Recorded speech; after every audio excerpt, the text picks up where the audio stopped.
देश की इकोनॉमी में एक मेजर टर्न आया है, वो आपके साथ शेयर करना जरूरी था। आप सबने देखा एक लंबे टाइम तक देश में मैन्युफैक्चरिंग को एक इम्पोर्टेंस देनी है करके बोलते थे, लेकिन वो इम्पोर्टेंस कभी तक मिली नहीं। देश की मैन्युफैक्चरिंग में करीब करीब आजादी के 40-50 वर्षों तक, आजादी के बाद में 40-50 वर्षों तक मैन्युफैक्चरिंग कंसिस्टेंटली या तो डाउन हुई या तकलीफों में आई।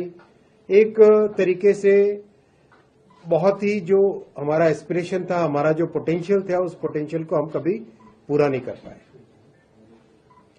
आप देखेंगे जब मेक इन इंडिया पीएम साहब ने लॉन्च किया, जब मोदी जी ने, पीएम साहब ने जब मेक इन इंडिया लॉन्च किया, वो एक बहुत बड़ा बोल्ड स्टेप था, एक बहुत बड़ा टर्निंग पॉइंट था, एक थिंकिंग में चेंज लाने का था।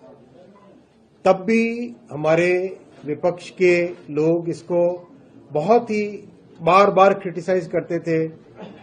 अगर आप कांग्रेस का उस समय का मैनिफेस्टो उठाएं, उसमें भी लिखा होता था कि मेक इन इंडिया करना चाहिए, लेकिन जब मेक इन इंडिया पीएम साहब ने लॉन्च किया, तब उन्होंने इसका क्रिटिसिज्म चालू किया।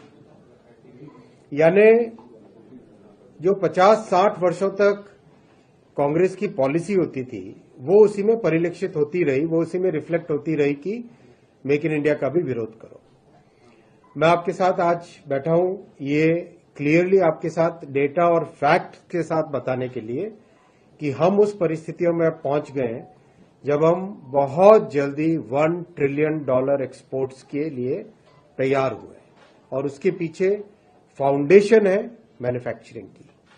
मैन्युफैक्चरिंग, मेक इन इंडिया की सक्सेस, डिजाइन इन इंडिया की सक्सेस, इनोवेट इन इंडिया की सक्सेस, और सीरीज ऑफ प्रोग्राम्स जो उसके बाद में लाए गए, सीरीज ऑफ सिंप्लीफिकेशंस जो किए गए, एक तरीके से ये उसका पूरा रिफ्लेक्शन है।